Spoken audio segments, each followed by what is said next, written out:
Bien. La palabra solvente por ahí es un poco extraña, pero es la mejor traducción que conseguí para solvers, que es el término que se usa actualmente.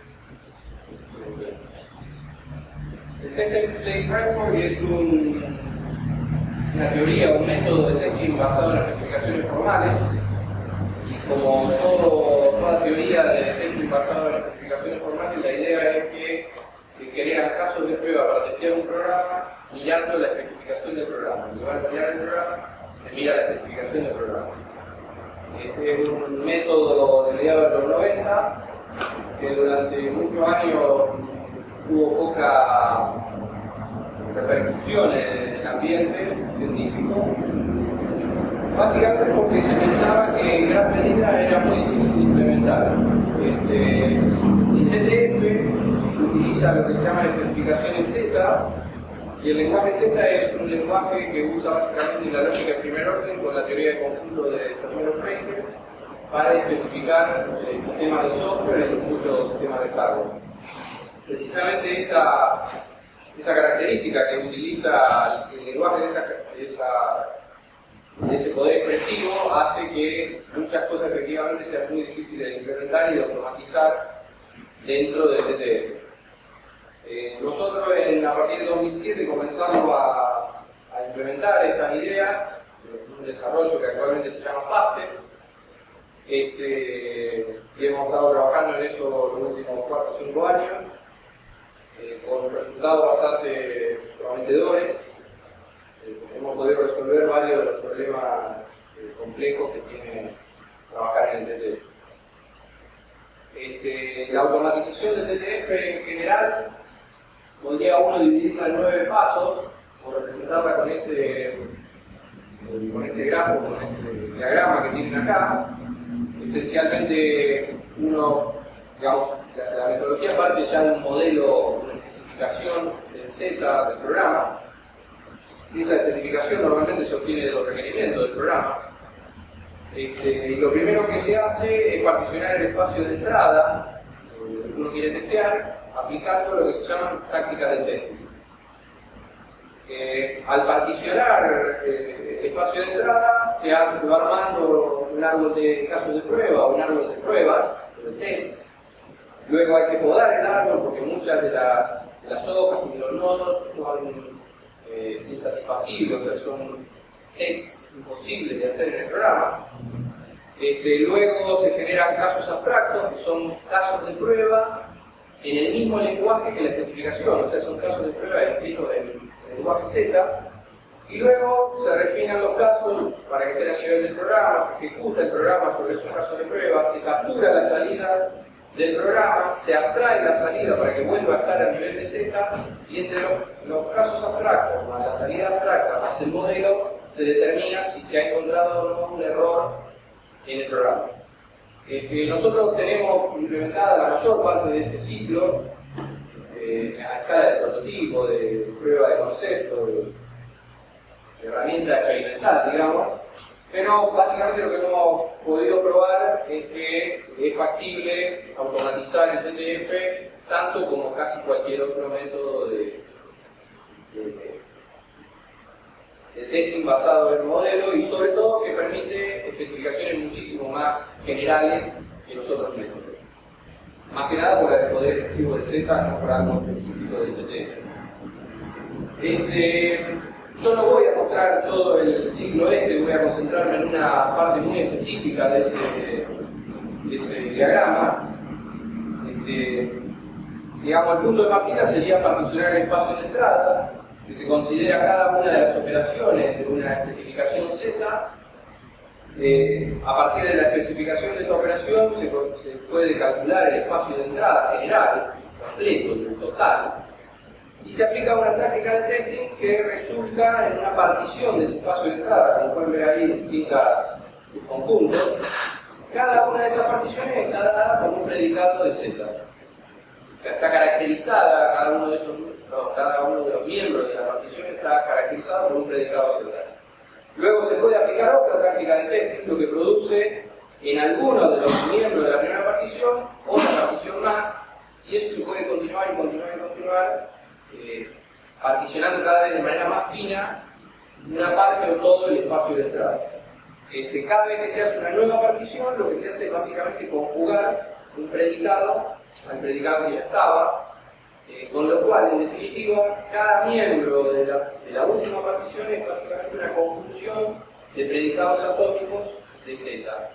Eso significa que es una conjunción de predicados atómicos, o sea, de la lógica del primer orden, sobre la teoría del conjunto del cerrero previo. En general las particiones se pueden representar como un árbol, que sería el segundo paso.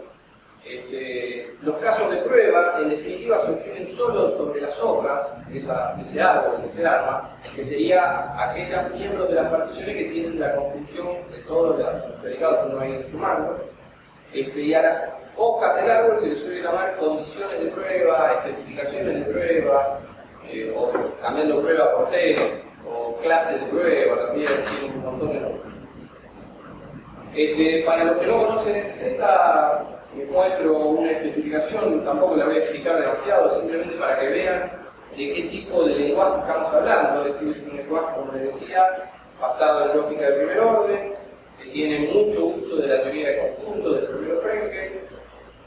Acá pueden ver, por ejemplo, un conjunto dado por extensión, se usa permanentemente la noción de función, sobre todo la noción de función parcial.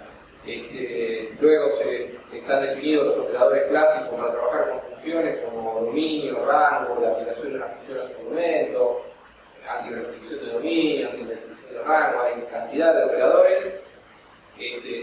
Por otro lado, los clásicos de la teoría de conjunto básica, nada de otro mundo, solo que con algún grado de formalidad tal vez inusual en el estudio de la matemática habitual. Bien, justamente esto es lo que hace que uno de los problemas que hay que resolver sean relativamente complejos. Entonces, por ejemplo, acá tenemos una operación, esto sería como una mini especificación de un banco que tiene un cierto número de cajas de ahorro o de cuentas, y entonces tenemos la función de cajas de ahorro que para cada cuenta nos dice el saldo de la cuenta, y entonces tenemos una operación que sería depositar, que dado un número de caja de ahorro o de cuenta y un monto a depositar, realiza la operación de depósito en esa cuenta. En esta cajita de acá, que se llama técnicamente esquema, se captura el caso exitoso, digamos, cuando se dan todas las condiciones óptimas para hacer el depósito, y en estos de acá abajo, que también son esquemas, solo que escritos de otra forma, se capturan los posibles errores, por ejemplo, que la cuenta no exista o que el monto a depositar no sea significativo para realizar el depósito. En definitiva, la operación completa es la disyunción de los tres casos posibles que se divide esta operación. Entonces, lo que yo quiero mostrar comienza a partir de la definición de algunas clases de prueba, de algunas condiciones de prueba, o sea, de particionar el espacio de entrada de una operación. El espacio de entrada técnicamente se llama bit, valid input space, espacio válido de entrada. De depositar en este caso son todos los valores posibles que pueden tomar las tres variables de entrada que tiene esta operación. Las tres variables de entrada de esta operación son la variable de estado, que define todas las cajas de ahorro del banco en cualquier momento, más el número de cuenta sobre el cual se va a depositar y el monto que se quiere depositar. Eso define el espacio completo de entrada. La idea es que va a haber alguna implementación de esa operación que va a tener una interfaz similar a esta, probablemente con otros tipos de datos, probablemente la función parcial que me asocie un número de cuenta con el saldo no sea una función en términos matemáticos, o sea una tabla con dos columnas que tiene el número de cuenta y el saldo, lo cual de alguna manera es equivalente a una función parcial, pero está representada en la implementación de una manera completamente distinta, o puede ser una lista enlazada de nodos, con lo cual ya la representación de función se escapa todavía un poquito más, en fin. Y la cuestión es que uno quiere, de todos los valores posibles con los cuales se puede hacer un depósito, probar con algunos, porque el testing exhaustivo, digamos, no se puede hacer, entonces uno trata de elegir los mejores valores, mejores difíciles de elegir, pero serían los que van a encontrar más probablemente un error, o los que de alguna manera, si yo los pruebo a todos, me van a garantizar que en general el programa está funcionando bien. Y entonces lo que hace, como no puede probar con todos, es particionar ese espacio de trabajo. Se aplican tácticas de testing, que no voy a explicar qué son, ni cómo son, y demás, porque llevaría mucho tiempo. La cuestión es que se llega a ciertas condiciones de prueba, que son esos miembros de las particiones que uno va a trabajar. Esos miembros son nuevamente esquemas Z. ¿Okay? Y esos esquemas básicamente son, como yo les había mencionado, conjunciones de predicados atómicos de Z, que es teoría de conjuntos de Zermelo-Fraenkel. Por ejemplo, acá tenemos una especificación de prueba, una condición de prueba que me exige probar con un n tal que esté en el dominio de la caja de ahorro, o sea que sea una cuenta válida, con un monto que sea mayor que 0.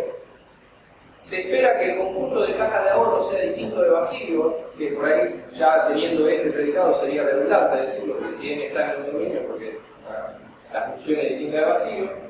Y también otra condición es que el dominio de esa función sea idéntico al dominio de esta expresión que está por acá, que es básicamente lo mismo decir que la única caja de ahorro que hay en el banco es la que yo quiero depositar. ¿Okay? Otra condición de prueba sería esta, por ejemplo, en donde me pide exactamente lo mismo al principio, pero al final me dice que el dominio de esta expresión, que es la misma que estaba acá, esté incluido estrictamente en el dominio de todas las cajas de ahorro del banco, lo cual me está diciendo que tiene que haber más de una caja de ahorro, que tiene que haber una que sea la que yo quiero depositar y alguna otra. Eso evidentemente a nivel de la implementación puede implicar tener que recorrer una estructura de datos un número de veces distinto en ambos casos. Tengo una lista con un solo elemento, el recorrido es trivial, si tengo una lista con dos elementos y ese elemento está en dos posiciones distintas, estoy recorriendo la lista de manera diferente, lo cual ejercita el puzzle que recorre la lista de distintas maneras y eso da cierta confianza de que el programa está funcionando bien o no de acuerdo al resultado que aporta. Fíjense que nuevamente las condiciones de prueba se escriben en Z, esa es otra de las grandes ventajas que tiene el TTF. Todo, básicamente todo se escribe en Z, con lo cual la persona que use este método lo único que tiene que aprender es Z. Y vuelvo a reiterar que son conjunciones de predicados atómicos. Esta es otra condición de prueba de otro ejemplo cualquiera.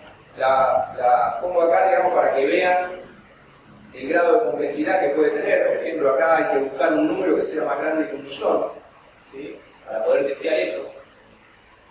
No es solamente con 2, 3, 4, 5 en términos matemáticos. Tengo, por ejemplo, relaciones binarias, vuelvo a tener funciones parciales, y yo básicamente le tengo que dar un valor a cada una de estas variables para después poder hacer la prueba. Acá tienen otra condición de prueba de otro ejemplo. Fíjense que acá en particular tengo una función total cuyo dominio es el rango que va de 1 a 1024. Esto es un problema real de una computadora de satélite, de abordo de satélite, en donde eso es básicamente una unidad de memoria y uno tiene que ver las operaciones sobre esa memoria, sobre ese bloque de memoria. Entonces, por ejemplo, yo tendría, para poder testear eso, tendría que poner la memoria de esta computadora de satélite en un estado determinado y ahí probar a ver, hacer algún cambio sobre esa memoria y ver si está bien hecho o no. Y acá tener, fíjense, el grado de complejidad que tienen los predicados que participan en una prueba, un test específico. En fin, esas son varias condiciones de prueba a partir de las cuales hay que generar casos de prueba. ¿Okay? Eso me dice las condiciones que tienen que cumplir los casos para ejecutar sobre el programa. Yo tengo que generar el caso de prueba. ¿Cómo genero casos de prueba? Esencialmente un caso de prueba en el TTF es un elemento que satisface una condición de prueba. O sea, dada una condición de prueba, tengo que encontrar un elemento que satisfaga esa condición de prueba. Como las condiciones de prueba son predicados de la primer orden, es básicamente un problema de satisfacibilidad. Es decir, dado un predicado, encontrar un testigo que lo satisface. Obviamente si el predicado es satisfacible, con lo cual ya tengo dos problemas. Tengo que determinar si eso no es satisfacible y después tengo que dar un testigo en el caso de que lo sea. ¿Okay? Esos dos problemas para los de primer orden son indecidibles, con lo cual un poco marca el grado de dificultad en el que nos movemos. Estos son ejemplos de casos de prueba. Nuevamente los casos de prueba, por lo menos a nivel abstracto, se escriben en Z. Nuevamente son esquemas que están entre corchetes. Y, por ejemplo, acá yo les repetí en más chiquitito la clase de prueba a la que corresponde el segundo caso de prueba. La idea es que yo tengo que encontrar valores para n, para CA y para m que satisfagan la condición de prueba correspondiente. ¿Okay? Entonces, por ejemplo, para n tengo que tomar un número de cuenta específico.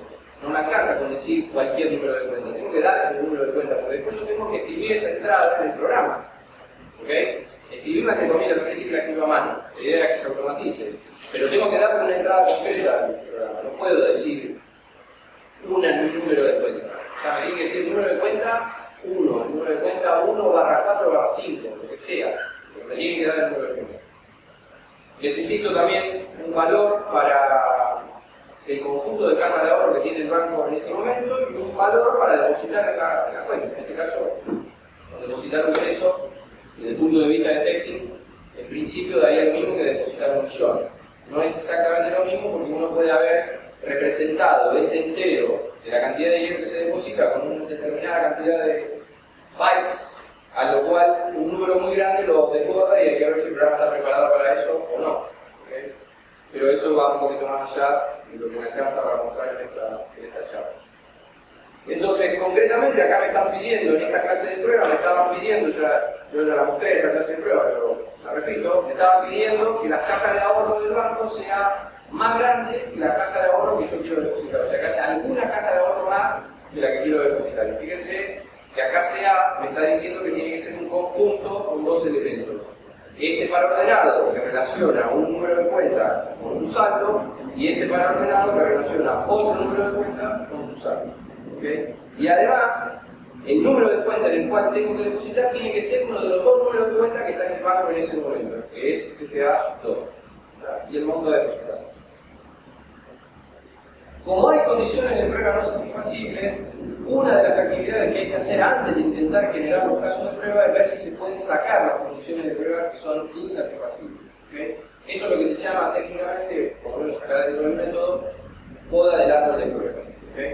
No voy a entrar en ese detalle, que también es algo que trabajamos durante bastante tiempo, porque no es lo que yo quiero hablar en este momento. Por ejemplo, acá tienen otros casos de prueba, en donde fíjense que acá hay que generar un número que sea más grande que 1 millón, por ejemplo, 1.000.000. ¿Okay? Y acá hay que generar una memoria que tenga 1024 elementos. ¿Okay? O sea que para dar el valor concreto hay que generar 1024 pares con alguna condición si es necesario. ¿Qué es encontrar casos de prueba? Como ya se los sacaré. Determinar su predicado de lógica de primer orden sobre, en este caso, ¿no? Determinar su predicado de lógica de primer orden sobre la teoría de conjunto de Cervelo-Frege es satisfacible y mostrar el testigo. Una cosa que vale la pena indicar es que la complejidad de este problema no está en la estructura lógica de las clases de prueba o de las condiciones de prueba, sino que está en la matemática de esas condiciones. Porque la estructura lógica es muy simple, es una conjunción de predicados atómicos. ¿Okay? Toda la complejidad está en resolver un problema esencialmente matemático, no lógico. Como les había adelantado, muchos de los problemas son no decidibles, en particular la satisfacibilidad del predicado de primer orden, y los que tienen el algoritmo de decisión suelen ser NP. Por otro lado, tenemos la salvedad de que esto es técnico, no es prueba formal del programa, ni derivación formal del programa, ni nada por el estilo, con lo cual cualquier solución de ingeniería, en términos de ingeniería, es útil. Es decir, si yo tengo que correr 10.000 casos de prueba y hay 8.000 que los puedo encontrar de manera automática, es un montón de dinero de ahorro. Si puedo encontrar 9.500, mejor, pero no hace falta encontrarlo bien. ¿Cómo encuentra casos de prueba actualmente nuestra herramienta, FASTES? Lo primero que hace es eliminar las condiciones de prueba que son insatisfacibles. Eso está documentado en un paper que publicamos por algunos chicos de acá de la carrera. Y luego, para las que quedan, digamos, ese método es bastante eficiente y bastante bueno, Para las que quedan, básicamente es una especie de búsqueda por fuerza bruta, es decir, para cada clase de prueba, toma las variables que definen esa clase de prueba, asocia un conjunto finito de valores posibles para cada variable y empieza a buscar todas las combinaciones viendo si alguna satisface el predicado o no. ¿Okay? Es un algoritmo muy básico de fuerza bruta. Si bien es básico, para los 10 o 12 ejemplos de especificaciones, muchas de ellas especificaciones reales, concretas del software que está corriendo, en el 80% de los casos, de las condiciones de prueba que son satisfacibles, ese algoritmo logra encontrar un testigo, un valor en un tiempo razonable. ¿Okay? A pesar de que es un algoritmo que uno puede decir muy feo, fuerza bruta, tenemos tanta matemática para después hacerlo con fuerza bruta. En particular, no se tiene, lo único que se tiene en cuenta es el tipo de cada variable. Por ejemplo, si es una variable entera, tomamos el valor de 1.000.000 que figuraba en algún lado, le sumamos 1, le restamos 1 y probamos con esos 3.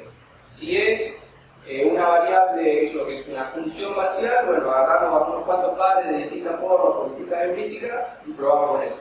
Lo que no tenemos en cuenta es la estructura matemática que tiene ese predicado. O sea, no nos fijamos en qué operadores matemáticos están ahí y cuáles no.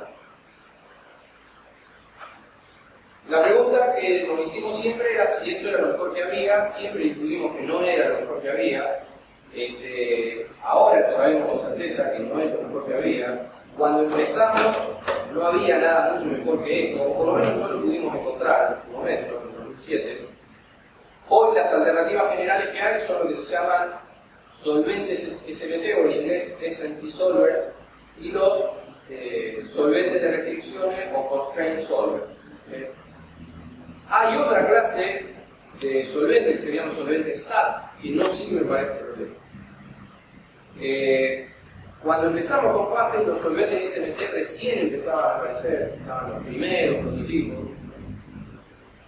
Y en ese momento sí, lo que ahora sabemos es que existían un par de herramientas que hubieran sido útiles en aquel momento, pero la verdad no las pudimos encontrar porque venían por otra comunidad académica de otra índole que de casualidad no servía de ese problema. Recién hace poco tiempo dimos con esa herramienta. Lo que yo les voy a comentar acá es cómo se podrían usar solventes SMT y solventes de restricciones para encontrar casos de prueba. Es decir, a partir de un predicado de lógica de primer orden sobre la teoría del conjunto Zermelo-Frenger, determinar si el predicado es satisfacible y en el caso de que sea satisfacible, dar un testigo de ese predicado, cosa que eso se ha usado como caso de prueba. SMT es una sigla que es Satisfiability Modular Theories, que sería el problema de satisfacibilidad sobre la lógica de primer orden en relación a ciertas teorías no lógicas, sino matemáticas que están disponibles. ¿Okay? Por ejemplo, la teoría de arreglos, la teoría de funciones totales, la teoría de los enteros, aritmética, ecuaciones lineales, algunas de esas teorías que están disponibles. Generalmente suele haber varias teorías disponibles. Entonces, dada un conjunto de teorías disponibles, más las afirmaciones que hace el usuario, se trata de determinar si existe un X que verifica una fórmula dada también por el usuario. ¿Okay? A ese X se lo suele llamar testigo. Los solventes SMT son solventes que resuelven alguna parte del problema SMT. ¿Verdad? No todas, porque no todos involucran todas las teorías matemáticas que se pueden definir. En general todos involucran más o menos las mismas teorías matemáticas. Usualmente incluyen teoría general de arreglo, funciones no interpretadas, aritmética sobre enteros reales, etc. Ninguno en particular incluye la teoría de conjuntos Zermelo-Frenger. La respuesta que da ante un pedido de resolución de un determinado objetivo, estos programas son tres. Puede decir, esto es satisfacible, y te devuelven el testigo. Esto no es satisfacible, pudo determinar que efectivamente hay una contradicción. O te puede responder no sé, justamente por la no decibilidad que tiene este problema. ¿Okay? O sea, para muchos predicados, digamos, para la mayoría, va a responder no sé. El tema es que para la práctica, para la mayoría en teoría, algoritmos de aplicación funcionan muy bien. Una complejidad que hay es que cada programa de estos tiene su propio lenguaje de entrada, sus propias teorías definidas, no todos son iguales. Algunos ejemplos, son los ejemplos con los cuales nosotros trabajamos. JAISYS es uno muy conocido, son 3 SMT, solventes SMT muy conocidos. JAISYS, que es de un centro de investigación de Silicon Valley, CBC3, que es de 2 universidades norteamericanas, y Z3, que es uno de Microsoft Research, que en realidad viene a partir de JAISYS porque es gente que se puede SRI International a Microsoft. Hay un intento por unificar todos los lenguajes de entrada en un lenguaje común, pero que todavía no permite el uso de las características más potentes de cada uno de estos SMS.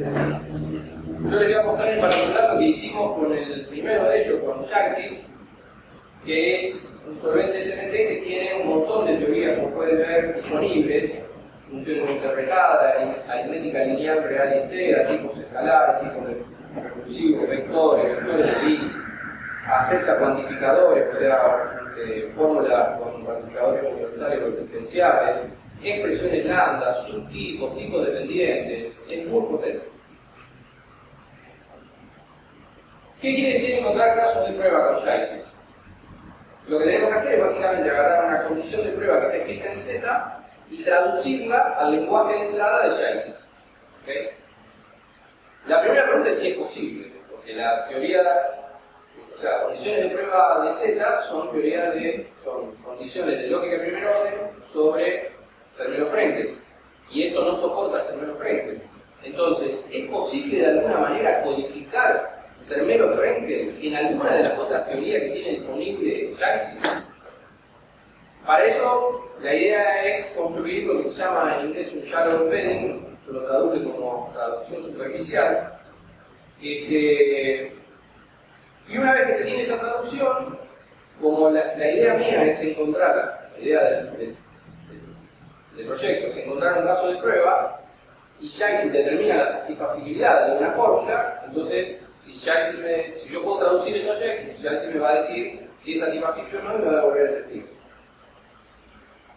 Y después, una vez que me dé el resultado, tengo que traducir el resultado que me da JAISYS de vuelta a Z. ¿Okay? También la pregunta es si eso es posible. Y aún así, la otra pregunta es todo este lío mejor que la fuerza bruta?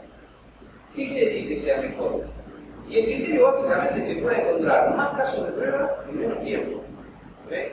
Se trata básicamente de eso, de ser lo más exhaustivo posible dadas las condiciones de prueba y en el menor tiempo posible. Para saber si se puede codificar la teoría de Zermelo-Fraenkel sobre JAISYS, una de las cosas que hay que tener en cuenta es la especificidad que tiene la teoría de Zermelo-Fraenkel en Z.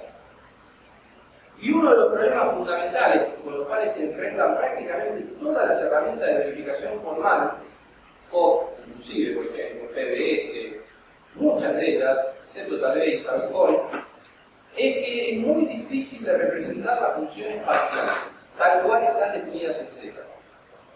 Y por otro lado, las funciones parciales tal cual están definidas en Z son tremendamente útiles y eficientes en el momento de hacer una especificación. O sea, en general, dan con el nivel de abstracción perfecto para una especificación.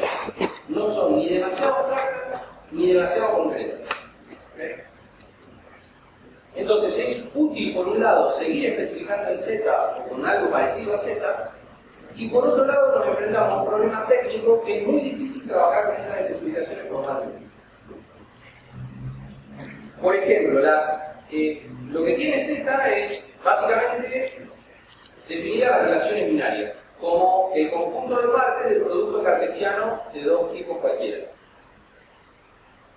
Sobre eso define el conjunto de todas las funciones parciales entre esos dos tipos, que son todas las relaciones binarias que cumplen la condición de función. ¿Okay? La condición matemática básica de función, el mismo elemento de dominio tiene dos imágenes distintas. Pero esto no es un tipo en Z, esto es un conjunto. O sea, el sistema de tipo de Z es débil para poder determinar si una expresión es una función parcial o no. Lo que puede determinar es si es una relación binaria, pero no puede determinar si es una función parcial. Por otro lado, fíjense que las funciones parciales son conjuntos de pares ordenados, porque cualquier función parcial es una relación binaria, y las relaciones binarias están definidas como conjunto de pares ordenados. Es decir, que las funciones parciales, en particular las relaciones de Apollon, no son elementos fundamentales de la teoría, sino que están construidos sobre otros elementos, en este caso sobre pares ordenados y conjuntos. ¿Okay?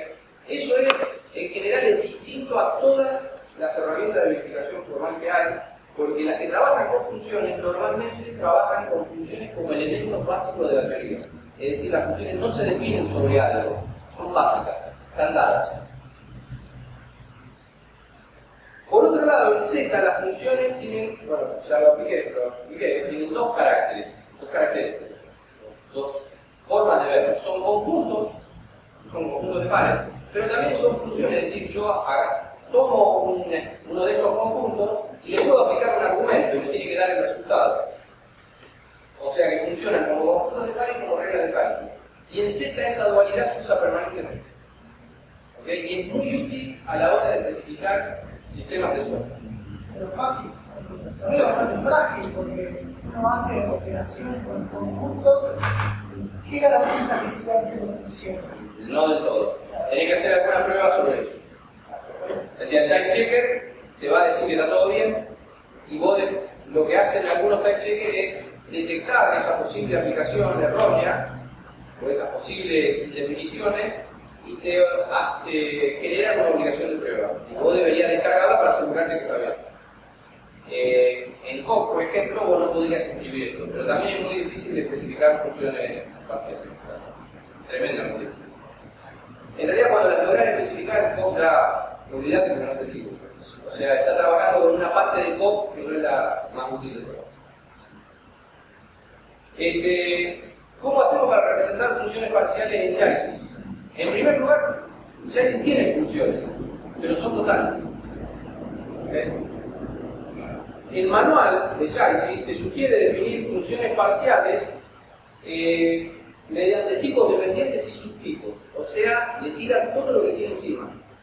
Tiene que usar lo más poderoso de JAISIS para poder definir este concepto. Entonces lo define más o menos de esta manera. O sea, acá está la expresión Z y acá está abajo la expresión en JAISIS. Tengo que armar una tupla que tiene el dominio de la función parcial, el supuesto dominio de la función parcial, que es básicamente el conjunto característico del tipo. Te dice cuándo es verdadero y cuándo es falso. Si es verdadero, está en el dominio, si es falso, está en el dominio. Y después define la función en sí, con este simbolito de acá, como aquella función que va del subtipo que cumple con el dominio en la imagen. ¿Okay? Es una buena definición, el problema es que no sirve para Z. Porque en JAISIS, luego, si yo tomo un elemento cualquiera de X, que es el tipo madre, por decirlo de alguna manera, esto no siempre está definido. No está definido en realidad. O sea, calcular la función parcial definida en JAISIS en cualquier elemento X no se puede. Tengo que demostrar que está en el dominio. ¿Okay? Sin embargo, en Z eso sí es posible. Yo puedo escribir esas expresiones. Y no hay una relación entre una cosa y la otra, entre asegurar que está en el dominio y aplicar la función. Puede estar esa condición o puede no estar. Entonces, esa codificación no sirve para el problema que nosotros tenemos. Entonces, ¿cómo procedimos nosotros? Bueno, primero les muestro cómo hicimos los conjuntos, que es muy fácil, algunas operaciones sobre conjuntos, y sobre ello hicimos las funciones parciales.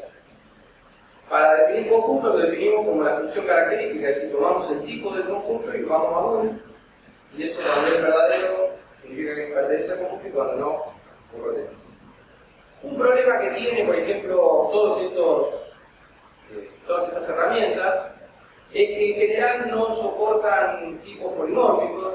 Entonces, si yo quiero definir el conjunto vacío que en Z es polimórfico, está sobrecargado para cualquier tipo. Tengo el conjunto vacío, acá tengo que definir un conjunto vacío por cada tipo que tengo en la especificación.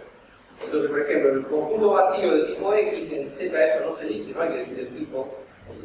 lo deduce solo el tag checker, acá yo lo tengo que definir como un empty set X. Y si tuviese el empty set, el conjunto vacío de tipo J, lo tengo que definir como a otro. Fíjense que acá usamos lambda, una expresión lambda, tomamos un conjunto y después decimos que siempre todo elemento del tipo da false. O sea, no hay ningún elemento en ese conjunto. Para definir la intersección tenemos el mismo problema, porque la intersección es polimórfica en Z. Acá tenemos que definir una intersección para cada tipo de conjunto con el cual trabajemos. Y acá volvemos a definir una expresión lambda que nos dice que para que esté la intersección tiene que estar en los dos elementos. O sea, este antes de acá está en este conjunto y en este otro. Para hacer la traducción superficial de funciones parciales, fuimos más o menos por el lado de lo que indicaba el manual, pero no usamos ni tipo dependiente ni subtipo. Simplemente usamos dos componentes. Uno que vendría a ser el dominio de la función, que es un conjunto, tiene la representación que nosotros estamos usando para un conjunto, y después una función total. La idea es que yo aplique esa función total únicamente cuando el argumento está en el primer conjunto. ¿Okay? Pero en Z eso podría no ser cierto. El tema es que yo no estoy trabajando con Z en general, yo estoy trabajando con condiciones de prueba que han pasado por un cierto proceso de verificación. Entonces, llegado a ese punto, todas las condiciones de prueba que le podrían llegar a Chaisis garantizan que esto es correcto. Es decir, yo no voy a tener ninguna condición de prueba que aplique una función a su argumento cuando ese argumento no está en el dominio. Con lo cual, la traducción superficial para este problema concreto es útil. Sin embargo, tiene desventajas. Con esta representación, una función parcial no es un conjunto. Fíjense que nosotros representamos los conjuntos como una función del tipo en bool. Y esto no es una función del tipo en bool. Esto es una tupla con dos funciones, etc. No es un conjunto, no es mapeable directamente como conjunto. Tengo algunos paliativos. Muchas veces, con el dominio de la función me alcanza para determinar, por ejemplo, que la función es vacía o no vacía. Es lo mismo, es equivalente a determinar que el dominio es vacío o no vacío. Y el dominio sí es un conjunto. ¿Okay? O sea que cuando yo en una condición de prueba de Z encuentro que dice que la función tiene que ser distinta de vacío, lo puedo traducir superficialmente a el dominio de la función es distinto de vacío. O en definitiva es lo que me importa, si está vacío o no está vacío. Podría definir el conjunto equivalente a una función. Es decir, podría tomar una función parcial con las dos tuplas, estas dos componentes de la tupla, y definir un conjunto por medio de una expresión cuantificada universalmente y demás, que lo hemos hecho. Hay otras posibilidades de definir funciones parciales que no son ninguna de estas dos. ¿Okay? En general, todas las otras requieren una cantidad de cuantificaciones impresionantes y hacen tremendamente complejo la aplicación de una función a su argumento. ¿Okay? Nos pareció que esta era la más razonable para el problema que nosotros tenemos. Por ejemplo, esta sería la traducción superficial de una de las clases de prueba que salen de la operación de depósito de dinero en una caja de ahorro en Chaisis. ¿Okay? No importa que sea muy compleja, porque esto sería transparente para un usuario de TTF. O sea, esto se traduciría automáticamente y no lo vería nadie. ¿Okay? Y esta es la respuesta que da Chaisis cuando se le da esa fórmula, digamos. Nos dice, por ejemplo, primero nos está diciendo que la fórmula es satisfacible. ¿Okay? Y nos devuelve, como caso de prueba, depositar un peso en la cuenta 1. Eso ya es un problema, porque la cuenta, el tipo de los identificadores de las cuentas corrientes de la caja de ahorro, no era un tipo numérico, era un tipo cualquiera, un tipo básico de la especificación, era una especie de acción. No sé, que acá lo está mapeando a números enteros. ¿Okay? No es tampoco grave, pero complica la traducción de vuelta a papel.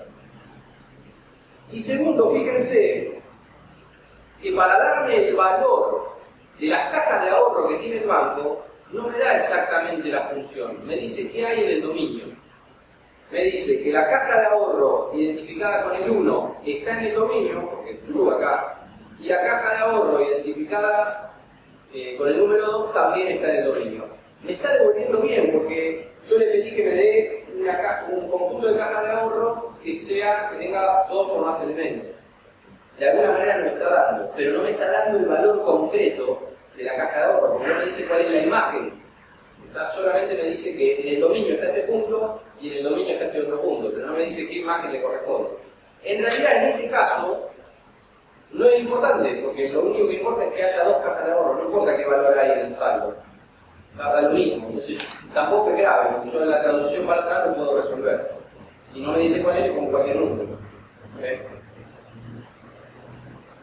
Hicimos el mismo trabajo para los otros dos SMT Solver, son CBS3 y CZ3, con resultados similares, con complejidades similares, tienen más o menos las mismas teorías definidas, algunos mejores, otros peores, algunos se puede trabajar con funciones, otros no se puede trabajar con funciones. Por ejemplo, en Z los conjuntos son de alto orden, o sea, yo pongo 3 conjuntos de conjuntos, etc.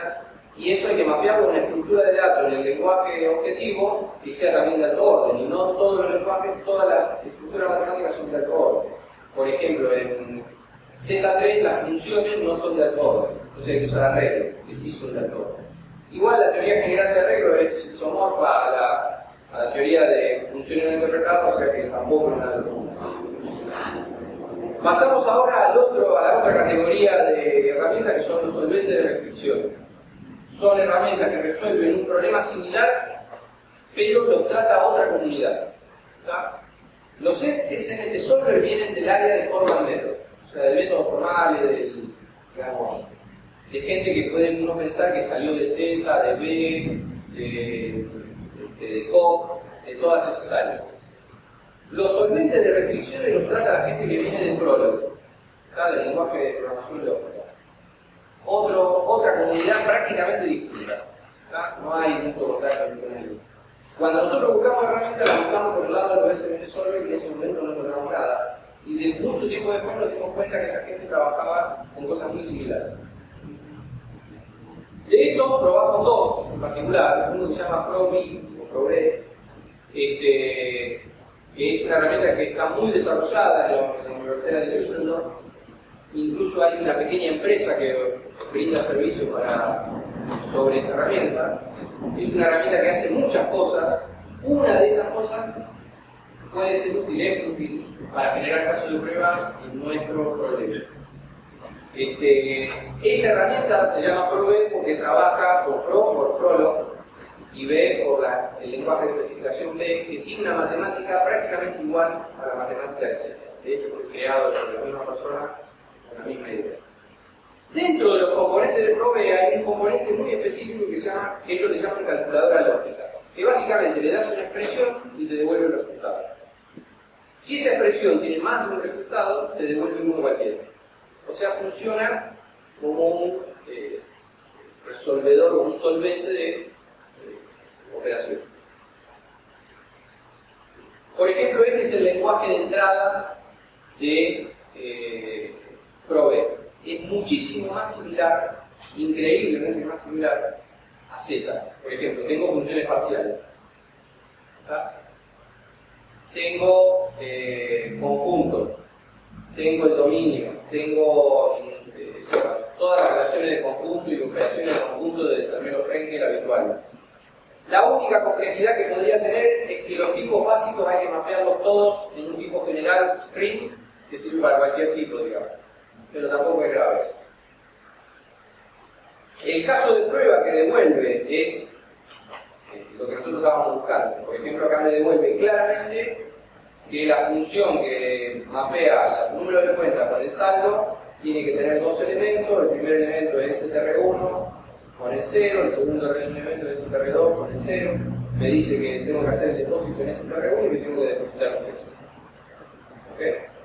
O sea, acá me devuelve el valor específico que sea, no como ya existe, no me lo devolvía.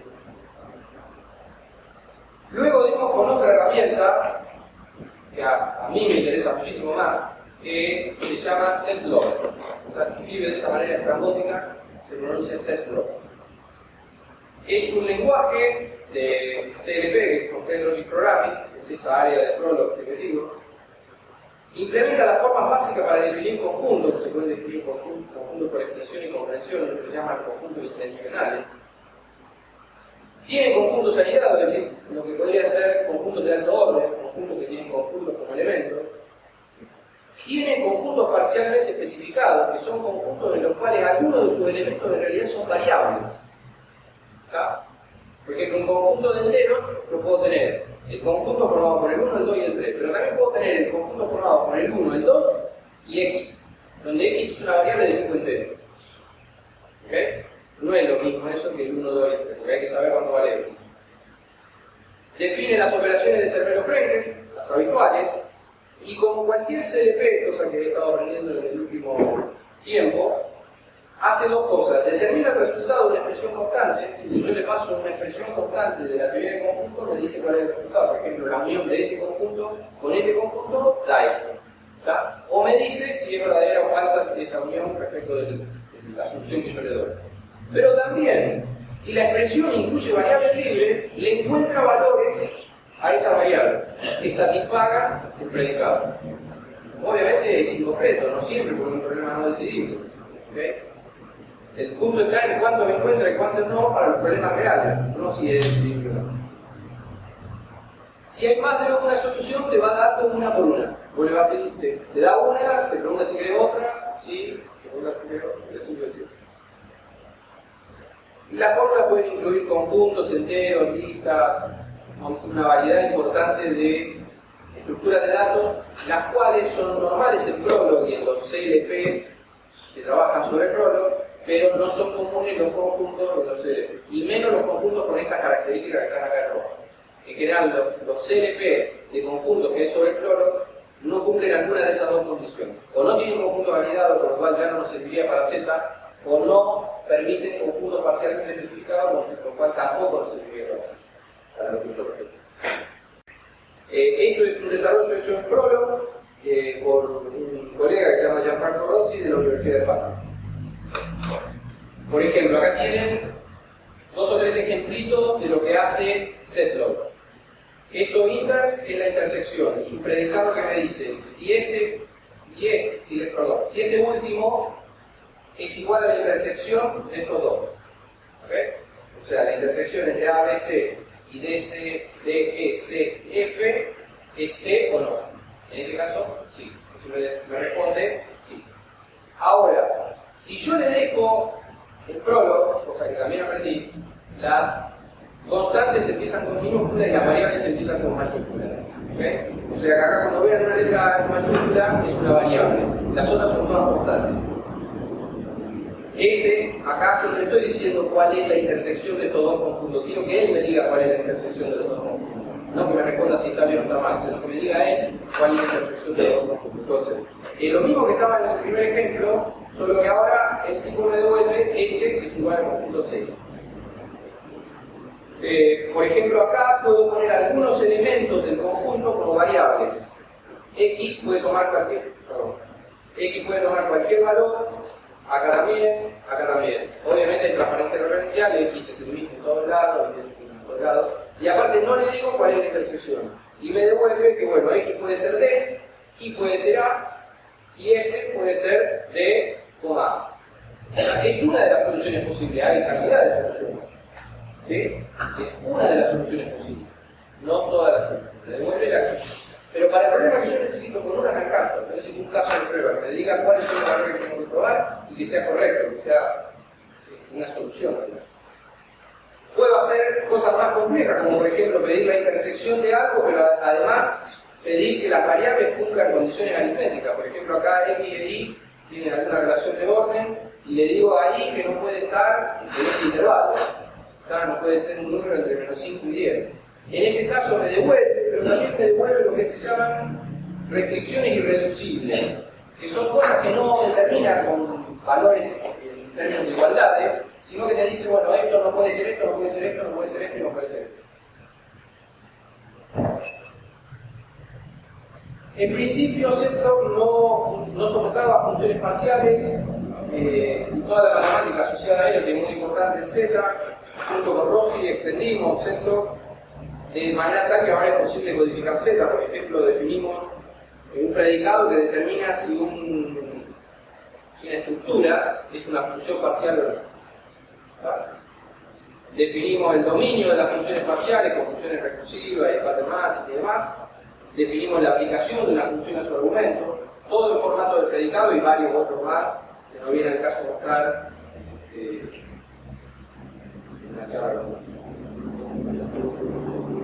Por ejemplo, esta sería la traducción de la clase de prueba que hemos venido tratando varias veces a Setlock. No es tan compacta como la de ProB, pero tampoco es tan verborrágica como la de Chalsys. Si bien esto es invisible para el usuario, se espera que sea invisible para el usuario, también está relacionado con la facilidad de escribir el traductor. ¿Okay? No es lo mismo escribir un traductor que escribir otro. Y mucho menos saber que el traductor es correcto. Este sería el caso de prueba. Fíjense que acá me dice cómo tiene que ser CA, cómo tiene que ser M, cómo tiene que ser N. Me está diciendo acá que N no puede ser ninguno de los dos. No puede ser esto.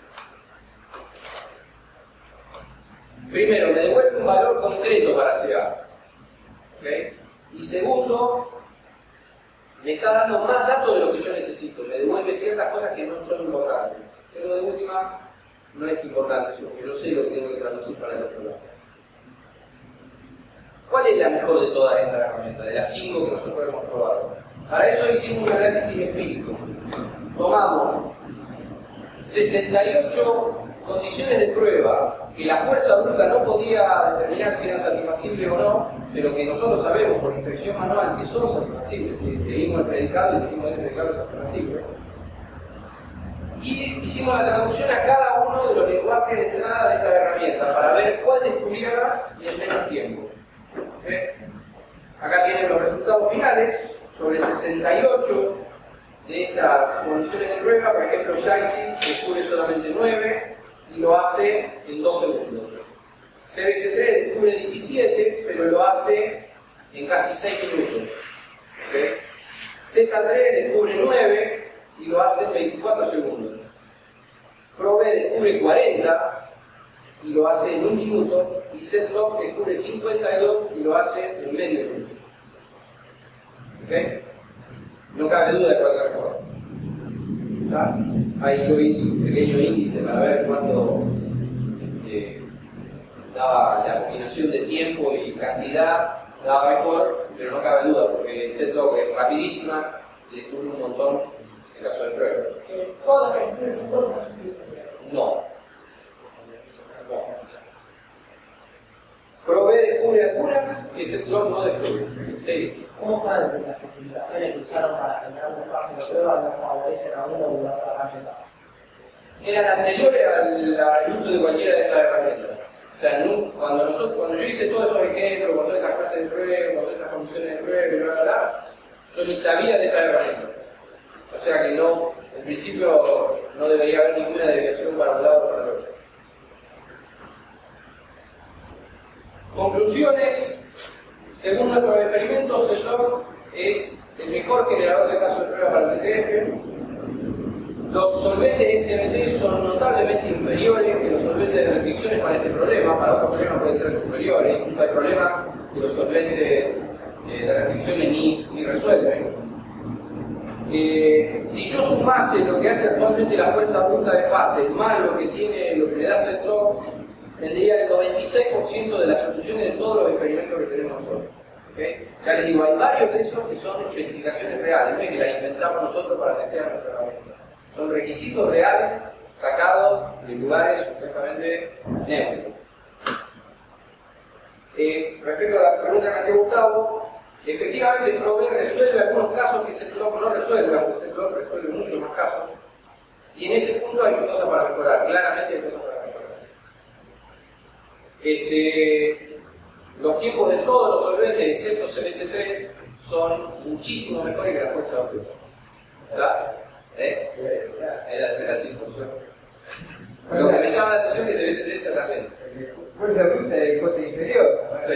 Más abajo de eso está lo que quiera hacer acá de eso, que está no. Claro.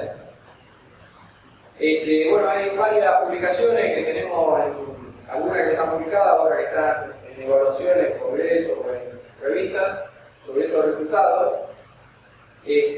Por ejemplo, una de las cosas para mejorar es el tema de las funciones parciales. Nuevamente, el setlog, aún en setlog, nosotros codificamos las funciones parciales sobre los conjuntos. No son objetos del primer nivel, no son objetos básicos del lenguaje. O sea, trabaja las funciones como si fuese un conjunto. Una de las posibilidades de mejora es trabajar las funciones como objetos del primer nivel. Pero eso no trabaja. Eso es todo.